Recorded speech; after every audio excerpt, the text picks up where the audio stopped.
a world forged in the grip of ice, a white solitude where the wind is the only sovereign, and the imposing granite peaks defy the clouds. Rivers, torrents of glacial water, rumble through the valleys. The tundra stretches out like an endless blanket, and the impenetrable taiga guards the boundaries of this natural empire. This is Denali National Park, a bastion where nature reveals itself in its purest and most untamed form.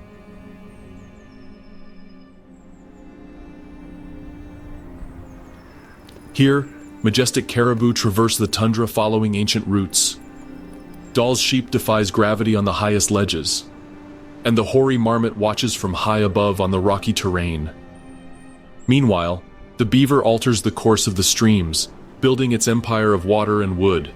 The snowshoe hare changes its coat with the seasons, a ghost in the landscape, and the trumpeter swan announces its arrival on the ephemeral lakes of summer. Deep in the forest, the Arctic ground squirrel prepares for a long sleep under the ice. The moose, a solitary giant, enters the willow forests, and the salmon fights against the current on a final journey to its birthplace. But this seemingly peaceful Eden is actually a battlefield forged by hunger and cold, where survival is a privilege won with blood.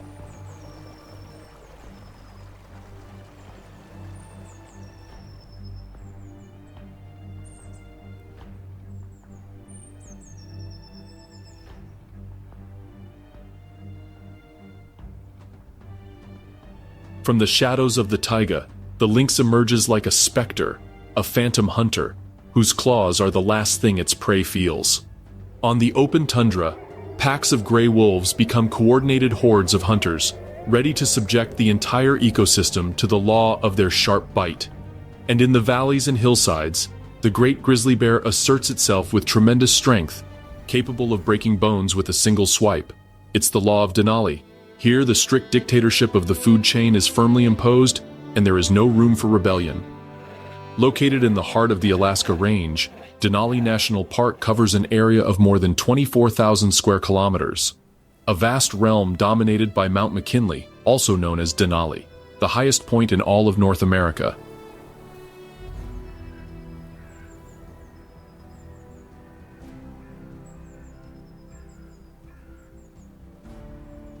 This colossus of granite and ice rises more than 6,000 meters above sea level, a giant that often breaks the boundaries between heaven and earth.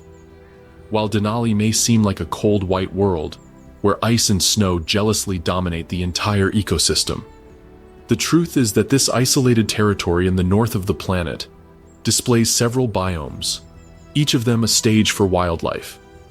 In the lower reaches, the taiga, a dense boreal forest of spruce and aspen, offers shelter, but also hides deadly ambushes. Higher above, the alpine tundra unfolds, a vast treeless expanse whipped by relentless winds, where the ground remains frozen for most of the year. And on the summits, a world of rock, perpetual snow, and blue glaciers reigns in absolute silence. Given its proximity to the Arctic Circle and its imposing height, Denali is a land of extremes. Winter is an 8-month siege, with temperatures plummeting to -40 degrees Celsius, winds of over 100 kilometers per hour, and storms that erase the horizon in minutes. After the winter storm comes the calm of spring and a violent awakening, a time of thawing where rivers roar with renewed force, and life pushes its way through the retreating snow. Summer, on the other hand, is an explosion of life as frenetic as it is ephemeral, a race against time under a sun that barely sets. After this, autumn appears in the blink of an eye, a flash of color on the tundra, before the first snowfalls on the peaks announce the arrival of winter's dictatorship once again. Despite the harsh climatic conditions, in this theater of extremes, life clings on like an indomitable force. 39 species of mammals, from the tiny pika to the colossal elk, have made this place their home. More than 165 species of birds fly through its skies, some as permanent residents, others as travelers for a fleeting summer. But in the midst of this riot of life, a resounding sound makes all these creatures, prey and predator alike, feel fear in their own flesh. An echo that freezes the blood and announces the arrival of the pack. It's the most feared sound any Denali wilderness resident can hear, the howl of a hungry pack.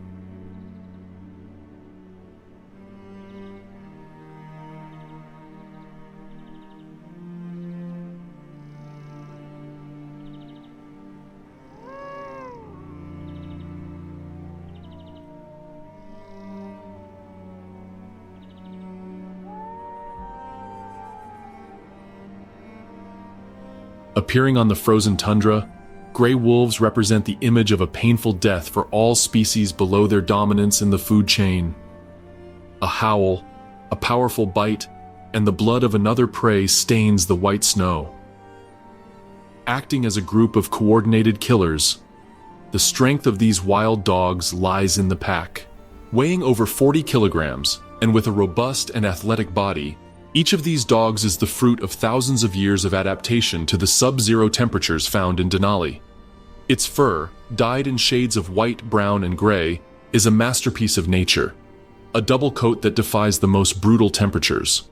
An outer coat of long, coarse, oily hair acts as a windbreaker that repels snow and water, keeping the dog dry, while an incredibly dense, woolly undercoat traps body heat, creating such an effective insulating barrier that snow can sit on its back without melting.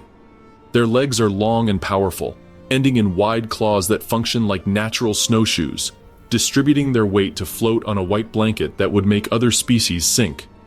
A complex network of blood vessels in their pads, a countercurrent heat exchange system, maintains just the right temperature to prevent frostbite without radiating precious body heat to the icy ground.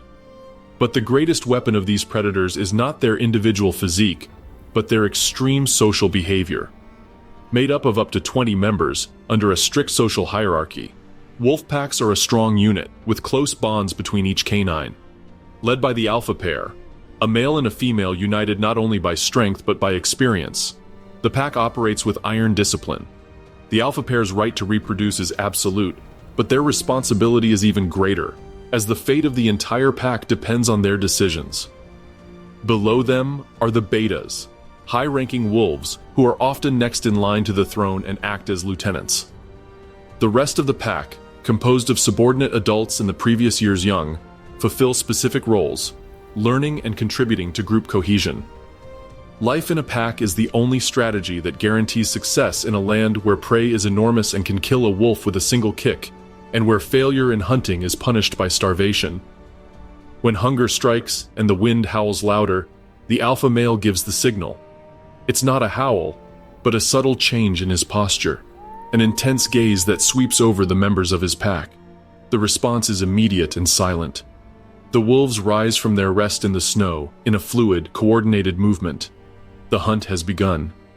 The pack moves like a gray tide across the white landscape, a squadron of hunters ready to kill.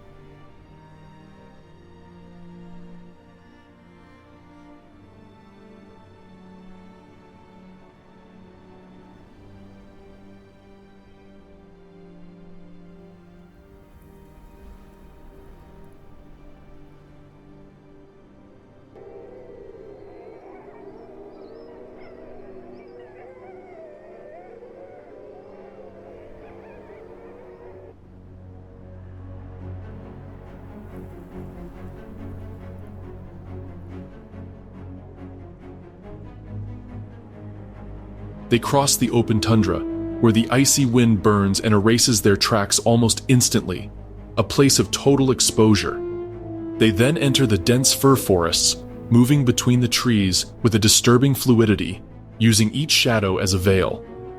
To locate their prey, their finely tuned senses work like radar, capable of detecting a potential victim up to kilometers away.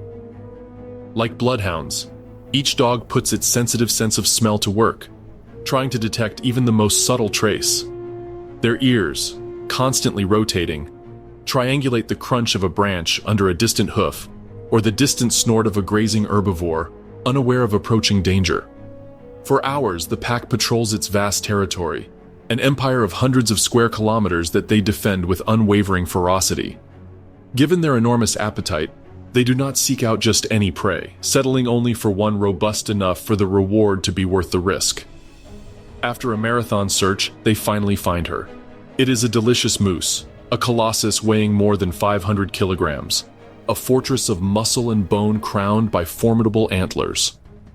While the ungulate feeds on the willow shoots sticking out of the snow, the herd does not rush and patiently plans their attack.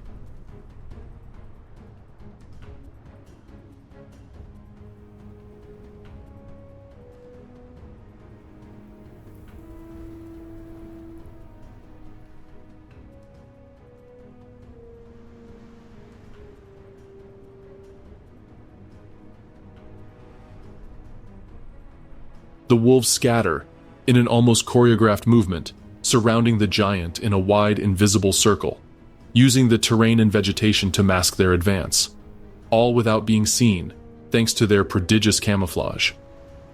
With each cannon in place, the alpha gives the signal, and the test begins. A few wolves, usually the youngest and fastest, show themselves, emerging from the trees not to attack head-on, but to harass, to provoke a reaction. This simulated attack is intended to force the moose to move, to gauge its strength, its temperament, and to look for any telltale signs of weakness. A slight limp, labored breathing, or a sign of illness or old age, are more than enough reason for him to be the unfortunate chosen one.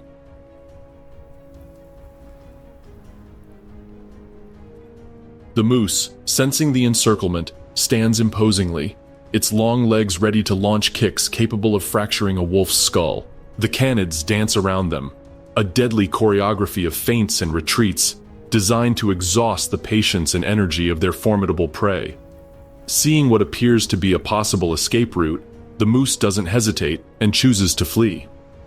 But everything has been coldly calculated by the pack, and now is when the real hunt is unleashed. It's not an explosive sprint, but rather a brutal endurance test. The deer gallops through deep snow, its enormous weight becoming a disadvantage in terrain that demands lightness and agility. The wolves follow him, not in a disorderly line, but in a strategic and fluid formation. The pack leaders take turns leading the way, setting a relentless pace and harassing the elk's flanks, while the others conserve energy by running in the compacted wake of their mates. Every attempt by the deer to change direction is anticipated and blocked by a flank of the herd, which guides it inexorably toward more unfavorable terrain, away from the protection of dense forests. The chase stretches for miles, a brutal marathon under the pale Alaskan sky, a battle of wills between the power of the terrified ungulate and the resilience of the pack in its fight against hunger. After grueling minutes and even hours of relentless harassment, the deer begins to give in, each step becoming more difficult than the last. The pack, however, seems tireless, with the dogs fueled by hunger advancing briskly. Exhausted, the moose seeks one last defense, stops in a clearing, its back covered by dense undergrowth, and turns to face its pursuers. Their front hooves strike the ground, a lethal warning, but the herd has waited for this moment, and fatigue has done its work. Filled with adrenaline, but also fear, the deer refuses to surrender to death. After just a few minutes, the entire pack gathers, and surrounding the mammal, they finish the hunt. The pack leader lunges not at the throat, but at the snout, with a powerful and painful bite. Simultaneously, others attack the throat and sides. The fight is brief, but extremely violent, and after only a few seconds of altercation, silence returns to the forest, broken only by the sound of the pack claiming their reward.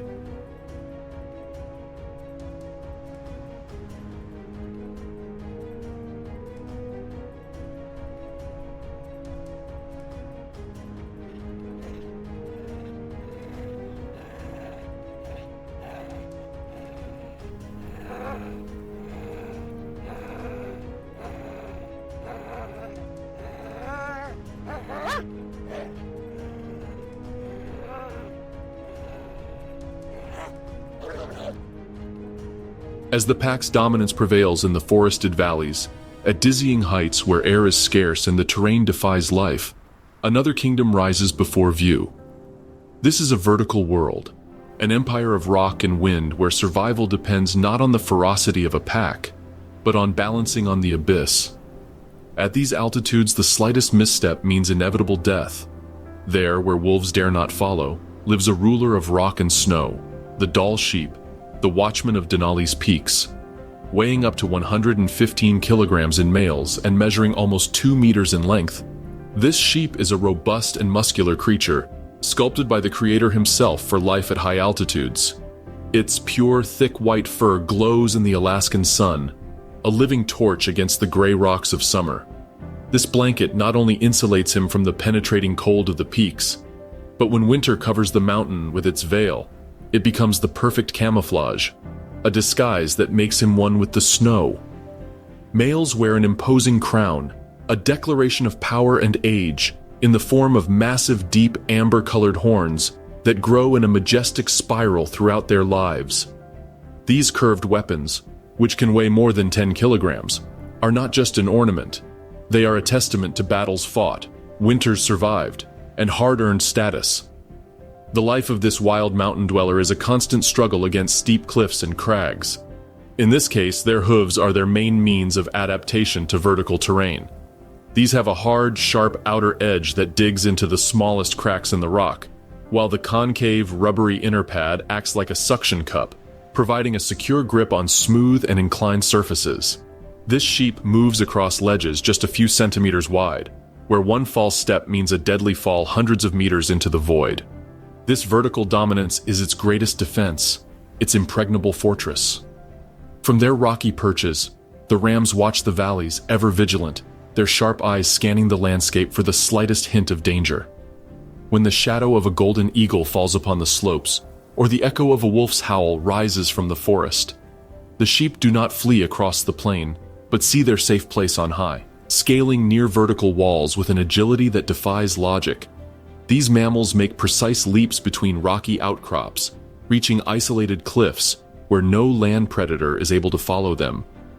Another adaptation measure of these cuckolds is their austere diet, being absolutely not fussy when it comes to satisfying their undemanding appetite.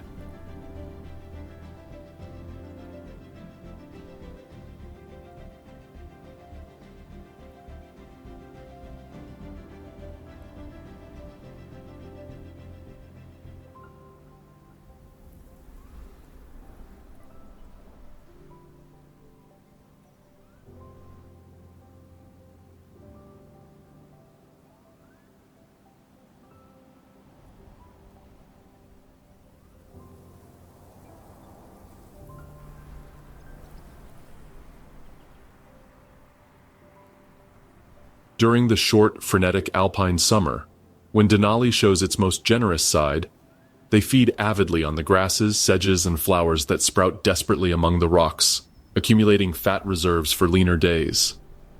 In winter, a season of abundance long gone, their survival depends on their ability to find frozen lichens and mosses on the windswept slopes, scraping the snow with their hooves to uncover the humblest sustenance. While living at high altitudes and dealing with the harsh winter brings countless challenges to the lives of these ungulates, they are nowhere near the biggest threat a Dall sheep faces. Suddenly, as the air cools, the rams, who have spent months grazing in peaceful bachelor groups, become filled with testosterone and become intoxicated with pheromones following the call of reproduction. In this critical season, violence becomes the currency of exchange, and disproportionate savagery is the only way to capture fertile females.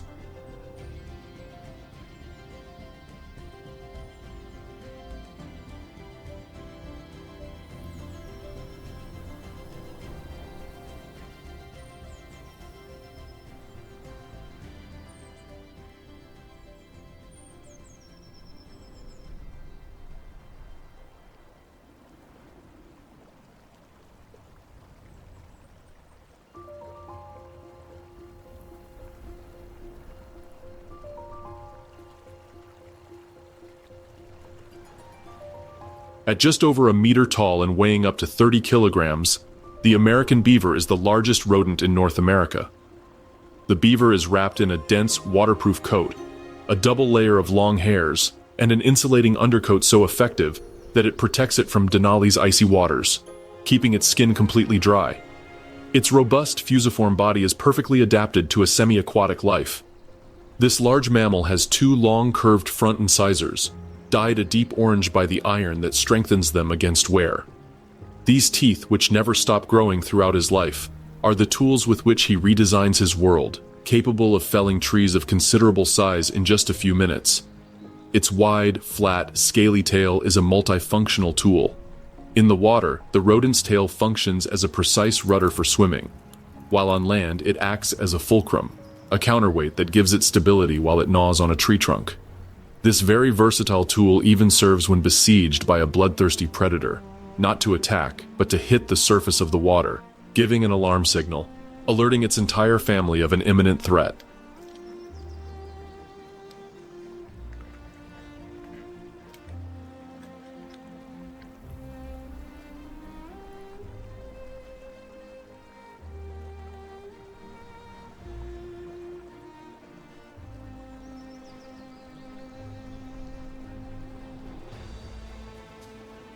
In the midst of a natural paradise like Denali, where hundreds of wild species adapt to their environment, the beaver prefers to mold it to its will. Driven by its wild instinct, the rodent feels the need to control the flow of water around it, for which it becomes an engineer. The sound of a rushing current is a challenge you can't ignore, and upon hearing the flow in a tributary, you immediately get to work, or rather, your teeth to work. Their busy work routine begins at dusk, when most predators are active. However, the beaver is in its element. This contractor of the wild world selects a poplar, or perhaps a willow near the shore, not only building material, but also his favorite food.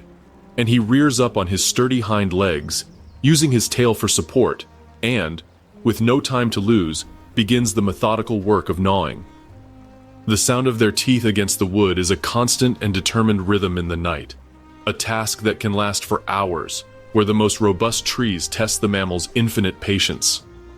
Chip by chip, the beaver cuts a deep tapered groove around the trunk, all with astonishing precision. After arduous labor, inevitably, a creaking sound breaks the silence of the forest, and the tree gives way, frequently collapsing into the water. With the tree yielding to the ferocity of its incisors, the beaver pounces on the trunk, cutting it into manageable sections, then lets the current do the work, dragging the wood to a chosen spot in the stream, often a place where the current is narrowest. With the materials for the work now in hand, the construction of the dam begins. The rodent weaves the largest branches into the riverbed, anchoring them with stones and mud that it carries with its front paws. Little by little, the structure takes shape, a wall of wood and earth that rises against the current, challenging the force of the river head-on. The work is incessant, night after night. The beaver and his family transport hundreds of branches, filling each gap with vegetation, rocks, and mud, shaping a structure that looks increasingly solid.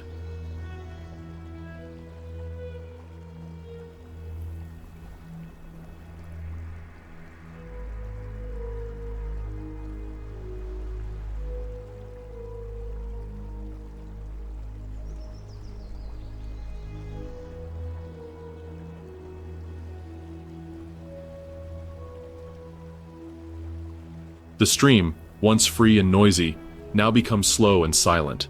The water rises, flooding the banks, transforming a simple stream into a deep, serene pond, a new ecosystem created by the will of these industrious rodents. With its new aquatic domain established, the beaver begins construction of its stronghold, the burrow. In the center of the pond, safe from the shore, the family piles logs, branches, and mud into an impenetrable dome. The structure appears rustic from the outside, but inside it houses a comfortable complex worthy of these prodigious builders. The burrow entrances are always submerged, hidden several inches beneath the water, an insurmountable barrier for lynxes, wolves, and bears, who can only wish to devour these cunning survivors. Inside, above the water level, is the main chamber, a dry, dark space, insulated from the cold outside by thick mud and wood walls, where the family will rest safe from any threat. But his mastery of the river and the construction of the burrow are only half of the preparation for the ultimate test. Denali's winter is a relentless enemy, and the beaver knows it.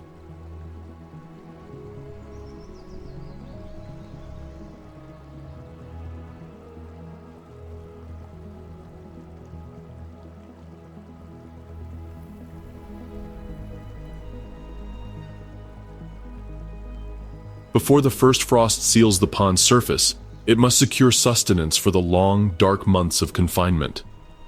Here, like skilled planners, they begin to build their pantry.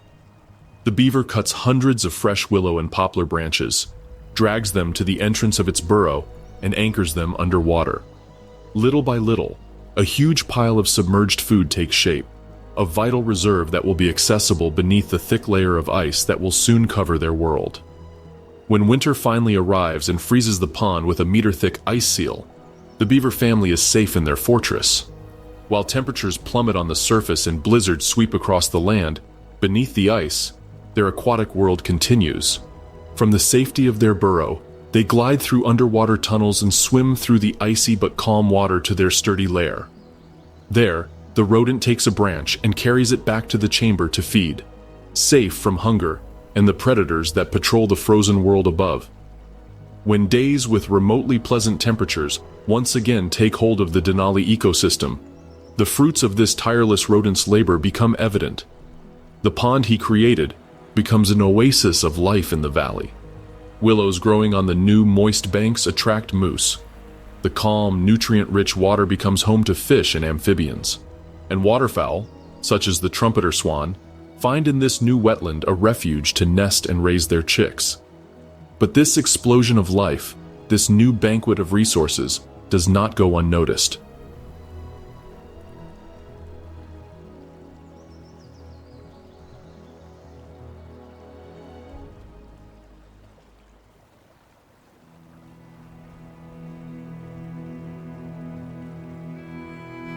A massive shadow, drawn by the smell of new vegetation and the promise of fish, moves between the trees at the edge of the wetland.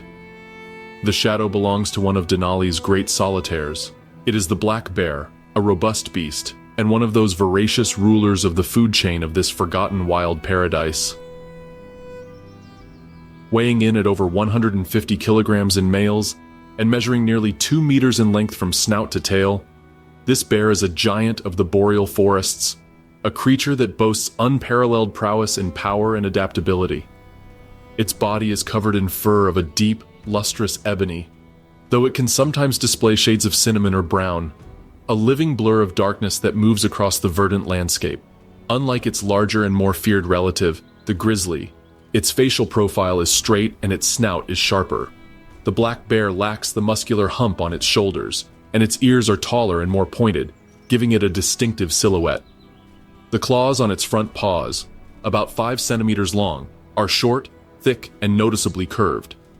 These are not designed for extensive digging in the open tundra, but are formidable and precise tools, perfectly adapted to tearing through rotten trunks, and above all, to clinging to tree bark with unwavering tenacity. This mammal has an extraordinarily keen sense of smell, its main tool for scanning its surroundings, and of course for finding coveted food. Its constantly moving nose is capable of deciphering a map of invisible odors in the air, detecting a carcass from miles away, a patch of berries hidden in the undergrowth, or the subtle scent of grubs beneath rotting wood. The black bear is an opportunist by nature, a master of survival whose life is governed by an almost insatiable appetite and a deep knowledge of Denali's seasons.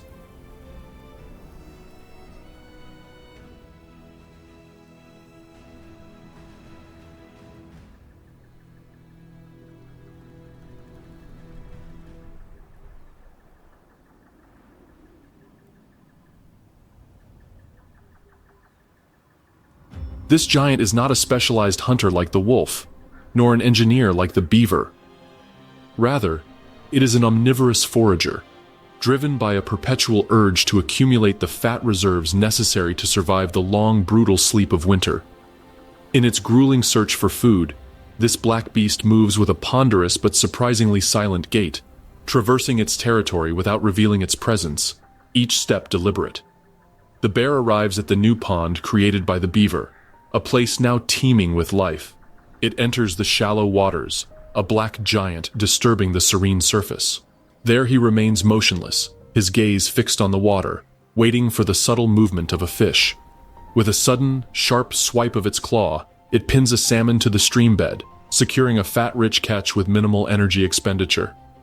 After devouring the succulent fish, his nose guides him to a patch of blueberries, a blue treasure on the forest floor.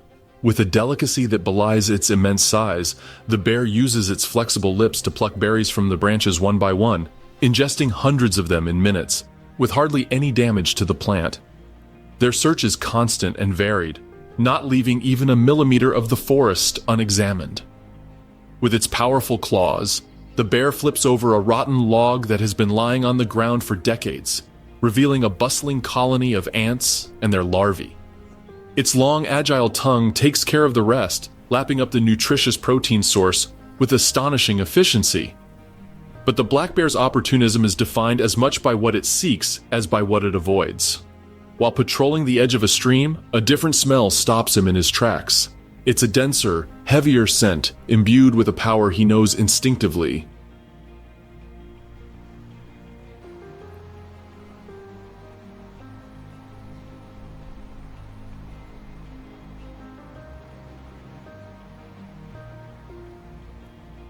A grizzly bear, the true monarch of these lands, claiming the same territory.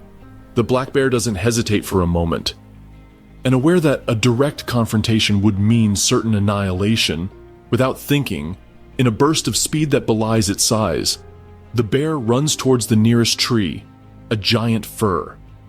Its curved claws dig into the bark, and within seconds, it scales the trunk with incredible agility, ascending to a height where the grizzly, with its straighter claws and massive weight, cannot keep up. From the safety of the branches, the black bear watches as the grizzly titan passes below, a silent and forceful reminder of its place in Denali's power hierarchy. Running away isn't cowardice, it's an essential survival strategy, a behavioral adaptation as important as claws or fur. With the danger over, the bear descends and resumes his mission with renewed urgency. Every calorie counts. The arrival of autumn intensifies their hunger, a state of frenetic eating known as hyperphagia.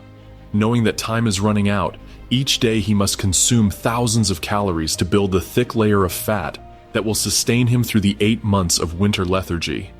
When the first snows announce the end of the feast, the bear seeks its refuge, its comfortable den. Here, a cozy cave, a deep crevice in the rocks, or more often, a cavity dug under the roots of a fallen tree, make a more than perfect winter home. Once the location is chosen, the mammal drags dry leaves, moss, and grass inside, creating a thick insulating bed that protects it from the cold and, at the same time, makes its shelter more comfortable. Finally, as snow begins to cover the landscape, the black bear moves deeper into the den. The mammal curls up there, reducing its metabolic activity to a near standstill. With his heart beating only a few times a minute, this black beast waits patiently for the spring sun to call him back to the outside world. As the giant black bear takes refuge underground, royalty takes flight from the heights of the heavens.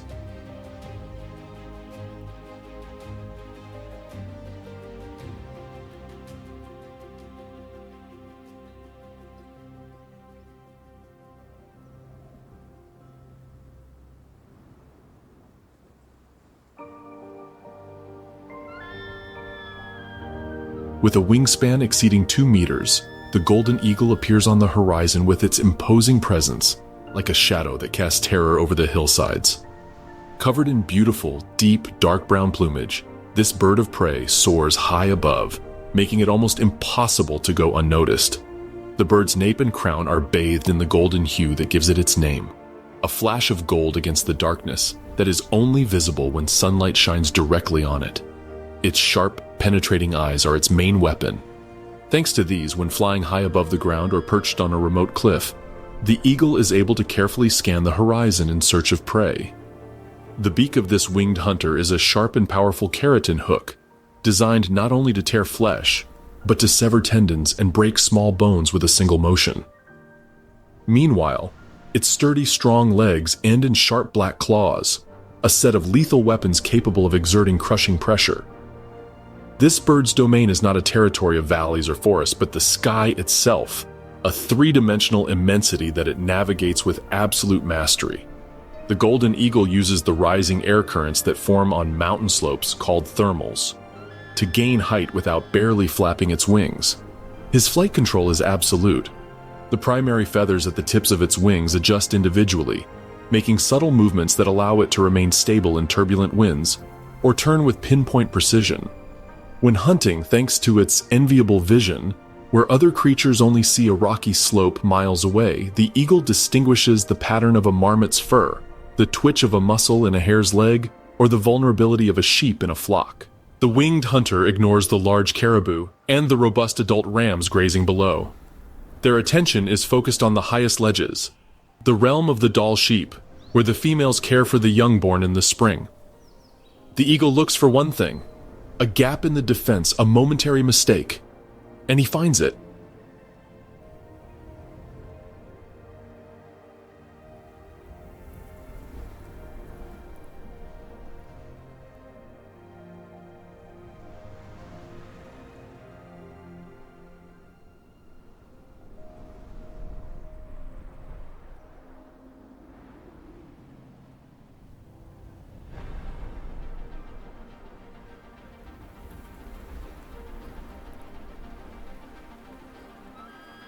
A lamb born just a few weeks ago takes a few steps away from its mother, its tender curiosity leading it to a more exposed ledge.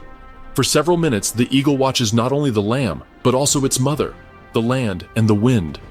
Every detail is meticulously taken care of in this hunt, where even a mistake of a millimeter could mean losing the prey. The carnivore of the skies waits for the female to be distracted, for the wind to blow in the right direction, and for the sun to be at her back to blind its prey. After a long wait, the moment arrives, and the bird of prey folds its wings, changing its silhouette from a glider to that of a living projectile. From one second to the next, it plummets, diving through the air at a dizzying speed that can exceed 200 kilometers per hour. The wind whistles and roars through its feathers as it slices down through the air, its gaze fixed on the target with absolute concentration. The lamb, unaware that it is in its last seconds of life, continues exploring the edge of the precipice. In the blink of an eye, the eagle's shadow covers him, just an instant before impact, leaving him no time to bleat or flee. The blow is of a swift and silent violence, with the bird of prey's talons digging into the small body with overwhelming force, penetrating deeply and often breaking the spine on the spot, providing one of the most savage scenes in the Denali ecosystem. With its prey secured and silenced, the eagle flaps its powerful wings, fighting gravity to lift its load, a weight that can be almost equal to its own. After a brief struggle, it ascends with effort, flapping its wings, moving away from the chaos of the herd, which now bleats and runs in confusion, noticing the absence of the lamb. With a tasty prey in its talons, the hunter sets off toward its remote home on the face of an inaccessible cliff, hundreds of meters above the valley where its nest is located. Here, far from the reach of any land-based threat, his mate and chicks wait anxiously. Fortunately, the hunt was successful, and with its sharp beak, the predator tears the prey apart and offers small pieces of meat to the eaglets. Once its hunger and that of its offspring are satisfied, the bird of prey returns to its perch at the edge of the nest from where it gazes toward the horizon, making it clear that, as long as it rules the skies, no creature on the slopes will be safe.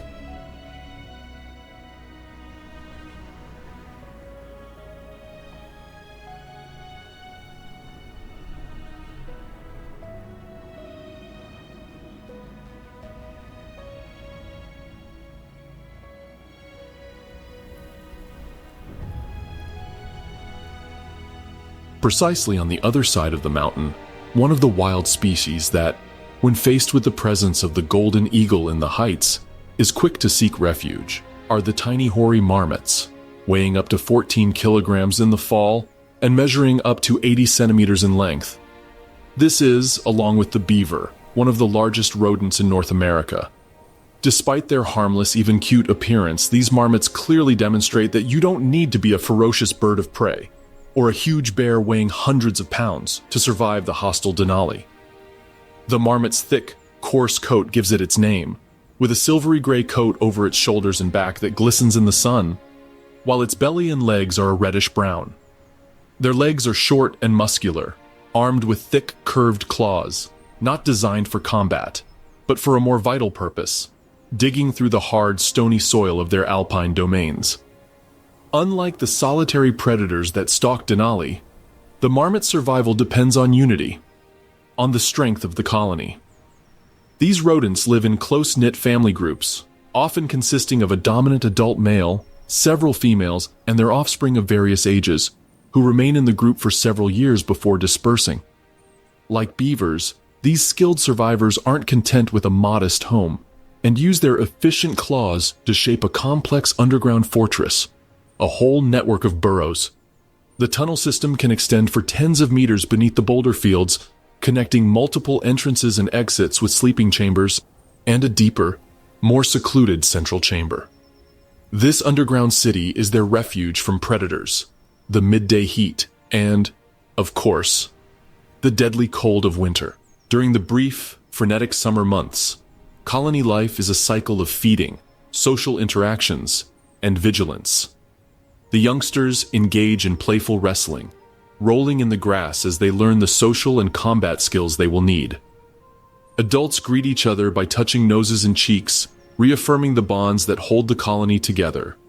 But the main task, the one that makes the difference between life and death, falls to the sentry. A marmot moves away from the group greedily feeding on alpine flowers and climbs to the highest rock, a promontory that offers a panoramic view of its domain.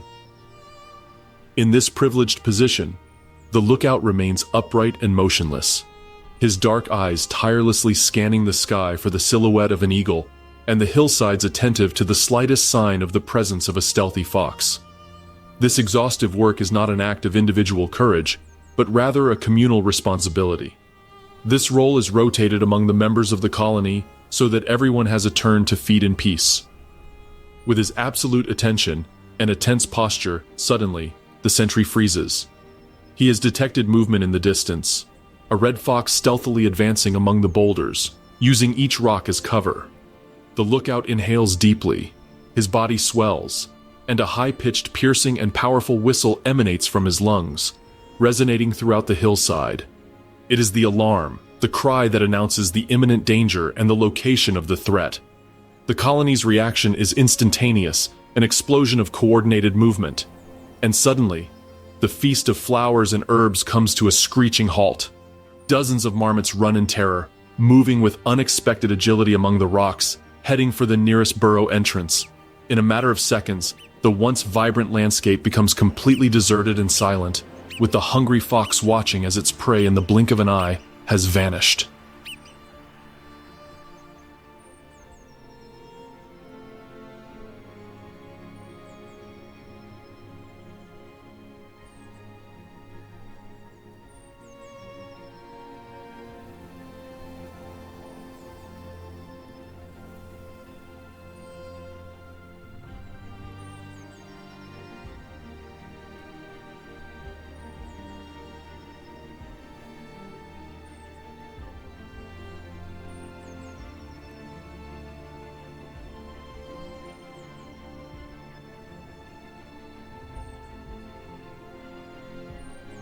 The colony, at least for now, is safe, protected once again by its sophisticated alarm system. But predators are only one of the threats. The real enemy in Denali is time, the inexorable advance of the calendar towards winter. Like the colossal black bear, for marmots, summer is a desperate race to accumulate fat, the only fuel that will allow them to survive the long sleep. To avoid starving to death during the freezing cold, these rodents indulge in voracious feasting, consuming huge quantities of alpine vegetation, from nutritious reeds to the most delicate flowers. Every gram of fat is an extra hour of life during the long lethargy that lies ahead. As autumn turns the tundra coppery and the first snow dusts the peaks, the colony prepares to disappear from the world. They retreat to the deepest, safest chamber of their burrow, and inside, in total darkness and absolute silence, they huddle together in a tight group, sharing what little heat their bodies generate. While the marmot colony sleeps its long sleep under a blanket of snow and rock, life on the surface continues unabated. In the taiga forests, now silenced by snow, a non-hibernating hunter begins his patrol, moving with absolute stealth among the trees. This specter is the ghost of the taiga, a feline that embodies the figure of death itself for many wild species, the Canadian lynx. Weighing rarely more than 14 kilograms and measuring almost a meter in length, This feline is a skilled hunter adapted to the sub-zero life in Denali. Its body is covered with exceptionally long and dense fur, silvery gray and ochre in color, dotted with barely visible dark specks, a coat that blends perfectly with the shadows and snow of the boreal forest. Long tufts of black fur sprout from the tips of its triangular ears, acting like fine antennae, allowing it to pick up the subtlest sounds of the forest, such as the rustling of a hair against a branch buried under snow. A longer collar of fur frames his face, giving him a broad and imposing appearance, while his tail is short, with a completely black tip. But its most defining feature by far is its disproportionately large, wide legs, covered in thick, stiff fur. When the feline walks, its toes splay, transforming each paw into a natural snowshoe, allowing it to almost float over deep snow with astonishing lightness, in terrain where other predators like foxes or coyotes would be buried. While the lynx is more than capable of subduing countless wild species to the dictatorship of its privileged position in the food chain, its existence, its prosperity, and its inevitable decline are inextricably linked to that of a single prey, the snowshoe hare. In pursuit of what is to it an exquisite meal, this bloodthirsty carnivore, relying on stealth and ambush and completely avoiding engaging in a marathon chase, chooses a waiting spot, a low branch overlooking a hare trail or a fallen log, and remains motionless for hours if necessary. The shadow hunter uses the dense cover of the fir and willow trees to conceal his advance, each movement slow, deliberate, and calculated. Their enormous paws make no sound as they land on the crunchy snow. The feline becomes a statue of fur and anticipation, its body perfectly still, only its eyes and ear tufts moving, reading its surroundings. Their enormous eyes are perfectly adapted to the gloom of the winter forest, seeing clearly even in total darkness. After several minutes and even hours immersed in patient waiting, the hare finally appears. Aware of its compromising position in the food chain, this lagomorph moves cautiously, pausing to gnaw the bark of a bush, but unaware of the motionless presence watching it. The lynx does not rush, and waits for the precise moment when the hare is most vulnerable, completely disconnected from its environment. Once it sees its opportunity, the feline doesn't hesitate, and with a single formidable leap, the lynx covers the distance that separates them, propelling itself with its muscular legs, and falls upon it like a silent avalanche, digging in the sharp blades it carries like claws in a single movement. Death is almost instantaneous, and, if the initial swipe wasn't enough, a precise bite directly to the neck consummates the hunter's cruel intentions, giving him a substantial prey of up to 5 kilograms of juicy meat. While during days of plenty, this hunt represented daily bread, in these times of scarcity, a catch can make the difference between prevailing or succumbing to a suffocating death. As this lone hunter continues his silent patrol across the frozen wasteland in search of new prey, in the lakes and ponds that the spring sun frees from their icy prison, a deep resonant sound heralds the return of life. It is not the howl of the hunter, but a clear and sonorous call, a fanfare celebrating the end of the long siege of winter. It is the voice of the trumpeter swan. With a wingspan that can reach 3 meters and a weight of more than 11 kilograms, it is the largest waterfowl in North America, a true giant of the wetlands. Her body is a sculpture of immaculate white, a pure and dazzling contrast against the deep blue of Denali's newly thawed waters. An extraordinarily long and graceful neck, which can measure more than a meter on its own, is joined to a robust and powerful body. The bird's head is adorned with a massive black beak that extends uninterrupted to its dark eyes, giving it a noble appearance. These birds are the embodiment of Alaska's ephemeral and precious summer. They arrive with the first thaw after an arduous migratory journey of thousands of kilometers and must complete the entire cycle of life before the ice returns to reclaim the land. While other species such as Dall's sheep prefer to live a life of promiscuity, copulating with countless females, trumpeter swans are monogamous, believing in eternal love and forming lifelong bonds, an unwavering loyalty that is fundamental to their survival in such a demanding environment.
A pair, together for several seasons, returns to the same territory it occupied the previous year, a shallow pond rich in aquatic vegetation.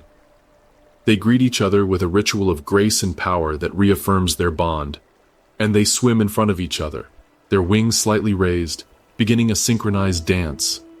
Their long necks arch and straighten, while their heads bow and lift in unison, emitting their resonant call in a perfect duet that echoes throughout the valley. With the days conducive to parenting being extremely fleeting, time is your greatest adversary. Without delay, the couple begins the monumental construction of their nest. They choose a strategic and safe spot, often over an old beaver burrow or on a small island of vegetation, a site that offers protection from land-based predators patrolling the banks. For days they both work tirelessly, pulling reeds, mosses, and aquatic weeds from the bottom of the pond and methodically piling them up layer upon layer, using their beaks and feet. When it finally takes shape, it becomes an enormous floating platform, a mound of vegetation that can exceed 2 meters in diameter, with a deep depression in the center. Once the nest is complete, the female lays her large, creamy white eggs, beginning a long vigil of incubation that can last up to more than a month. During this time, the female rarely leaves her perch, devoting her body warmth to her future chicks, while the male transforms from a graceful companion into a relentless guardian, ceaselessly patrolling the waters surrounding the nest, displaying fierce, territorial aggression toward anything that approaches. Whether it's a curious fox on the shore, a golden eagle soaring overhead, or even a thirsty moose disturbing the waters, they'll face the uncontrollable fury of this temperamental father. After a delicate incubation period, the shells finally hatch, and tiny chicks covered in thick gray down emerge into the world. As soon as they are born, these chicks must demonstrate their desire to live in a race against time, as they must grow, strengthen, and fledgling before winter seals the waters and makes migration impossible. Of course, in this demanding feat, they will always be under the protection of their parents, who guide them out of the nest to the feeding areas. With their long necks, adults pull nutritious aquatic plants and tubers from the bottom of the pond and bring them to the surface for the young to eat. The family spends almost every hour of the endless Alaskan summer daylight feeding. The growth of the chicks is amazingly rapid, a necessity dictated by the brevity of the season of abundance. But of course, danger is always present. Parents must maintain constant vigilance. A golden eagle can attack from the sky at any moment, turning its tender young into a succulent prey. To avoid this, trumpeter swans stand between danger and their chicks, using their bodies as shields and their alarm calls to keep the family together and alert. As summer reaches its peak, the days begin to shorten, a subtle but inescapable reminder that time is running out. The gray down of the young swans begins to be replaced by the first white feathers. Their wings, once small and clumsy, are now large and strong, but have not yet been tested in the air. Parents encourage them to exercise their movements by flapping their wings on the surface of the water and running over it in preparation for the challenge of flight. The first night frosts arrive, forming a thin layer of ice on the edges of the pond, a harbinger of the approaching winter. The urgency is palpable, and the departure cannot be postponed. After several clumsy attempts, the young swans finally manage to take flight, following their parents' example. With the adults in the lead, the family takes flight, their white bodies silhouetted against the autumn landscape of Denali, leaving behind the pond that was their home, a world soon to be silenced and reclaimed by ice. Together, they begin a long and arduous migration south, a journey that will test the strength they have built up during the short, bountiful Alaskan summer. But not all of Denali's wildlife has the option of going into exile when the whiteouts take over their home. Not far from this now empty pond, on the nearby slopes, the largest predator in these lands makes its last frantic preparations before the snow covers everything. Weighing up to 300 kilograms and standing on its hind legs in a position that dwarfs any other woodland creature, the grizzly bear is the undisputed monarch of this vast wild kingdom. The long, thick coat of this beast varies in shades from pale blonde to dark brown. The tips of the hair on its back and shoulders are often lighter, a silvery or gray hue, giving it its characteristic grizzled appearance and the name grizzly. Its skull is massive, a dense bone structure that houses a jaw with the strength to crush a moose's spine. On his shoulders rises a massive and prominent hump. It's not fat, but a formidable muscle that anchors its powerful front legs and gives it digging strength unmatched in this ecosystem. Its claws, up to 10 centimeters long, are long, straight, and light-colored, almost ivory. Unlike a black bear's curved claws, these are not made for climbing trees, but for tearing at the ground, turning over rocks, and delivering devastating blows. As autumn draws to a close for the grizzly, this means only one thing: hunger. The imminent arrival of winter forces the bear to consume huge amounts of calories, a frantic and tireless race to accumulate the thick layer of fat that will be its only sustenance during the long, dark months of hibernation in its den. Driven by hunger, this bountiful mammal uses its keen sense of smell to locate a blueberry field.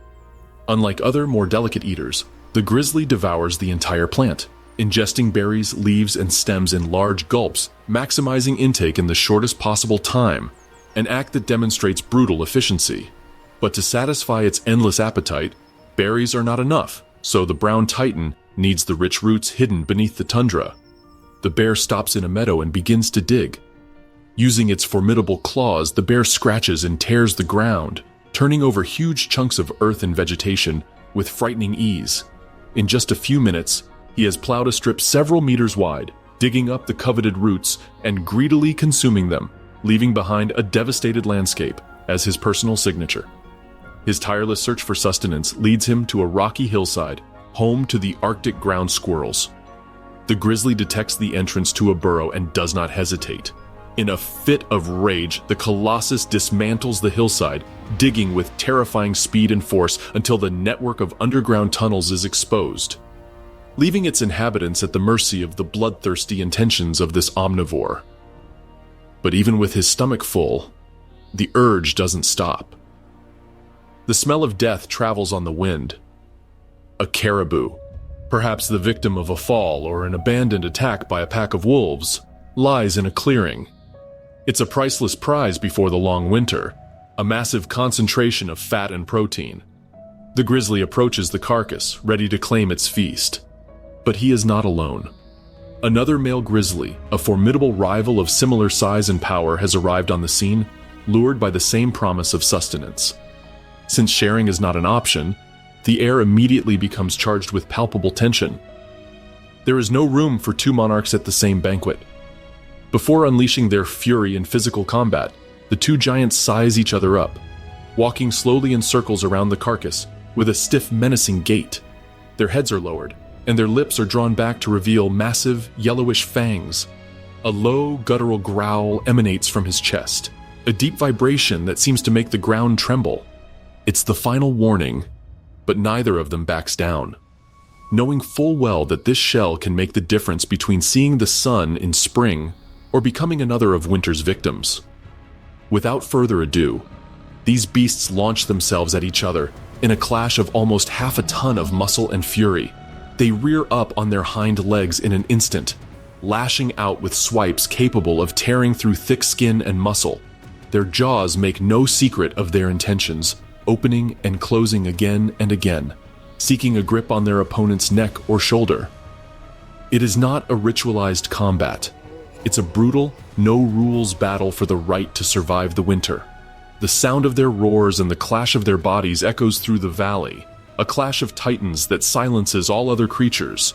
They push, bite, and tear, each attempting to subdue the other by sheer force, using their immense weight to knock their opponent off balance. One of the bears manages to grab onto its rival's shoulder, shaking him with a force that could break his neck. The other responds with a swipe at the face, leaving deep, bleeding wounds. The fight is a whirlwind of brown fur and blood, a demonstration of Denali's most primal power. Finally, after minutes of exhausting and brutal effort, one of the bears, more injured and exhausted, gives in. The bear breaks contact and retreats, admitting defeat with a final grunt of submission. The victor, with his breath ragged and his fur spotted, does not pursue. It simply stands tall over the carcass, roaring one last time to reassert its dominance. The defeated man walks away, wounded, to seek sustenance elsewhere, or face an uncertain winter. With nothing to look forward to, hungry, the victor claims his prize, feeding for hours on carrion, consuming fat and meat as if there were no tomorrow. With its stomach full and the first serious snowfall beginning to fall, covering the landscape in a silent white blanket, the grizzly feels a different calling. The time for eating is over. It's time to fall into a deep sleep. The brown giant heads for the higher, steeper slopes, where the wind will build up a deep layer of insulating snow. There, on a north-facing slope, is the entrance to his den, a cave he dug weeks earlier. The monarch enters the darkness, into the belly of the mountain. The king of Denali surrenders to the only power greater than himself, winter. Only time will tell if all his preparation has been enough to see the spring sun, or if, on the other hand, he will have an early awakening in the middle of the harsh winter, something that could mean a death sentence. Despite being an all-powerful predator, the grizzly bear's life is not entirely free from threats beyond its peers. Outside the national park boundaries, this enormous mammal is the target of vicious hunters who, either to obtain hunting trophies or to resolve disputes arising from the invasion of their territory, dare to kill this majestic brown beast. History repeats itself for the indomitable packs of gray wolves, who rely on vast expanses of land to track their prey. During their marathon hunts, canids often find their migratory routes cut off, and their territories reduced by the construction of infrastructure such as fences and roads. Outside Denali's protected boundaries, the pack's howl is often silenced forever, a victim of conflict with human settlements. Even for migratory species like the trumpeter swan, the challenges are numerous. Each summer, this majestic bird encounters fewer pristine wetlands on its long migration route. The waters they need to nest and raise their chicks outside this sanctuary are often drained or polluted, turning their epic journey into a desperate search for a disappearing refuge. Above them all, a greater threat looms, one that disrupts the very rhythm of Denali.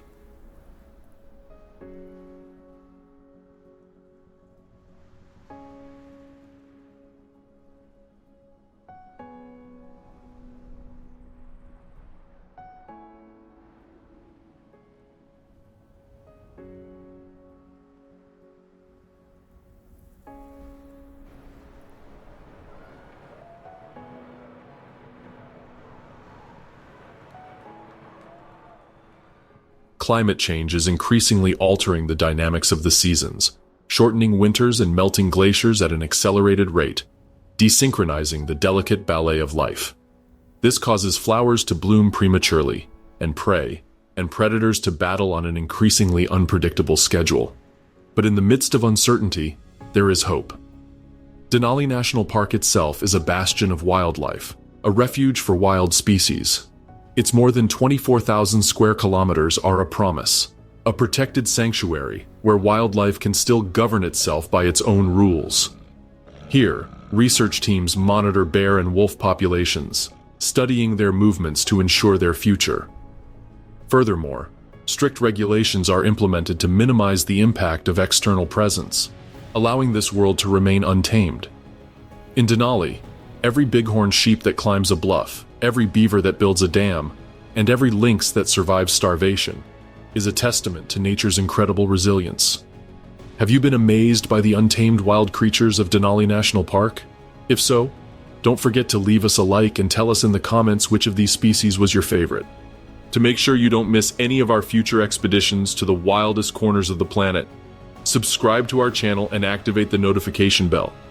And if you think these survival stories deserve to be told, share this video with your friends. Without further ado, we'll see you next time with more stories of stealthy felines, cunning packs, enormous bears, and of course, stories of wild lives.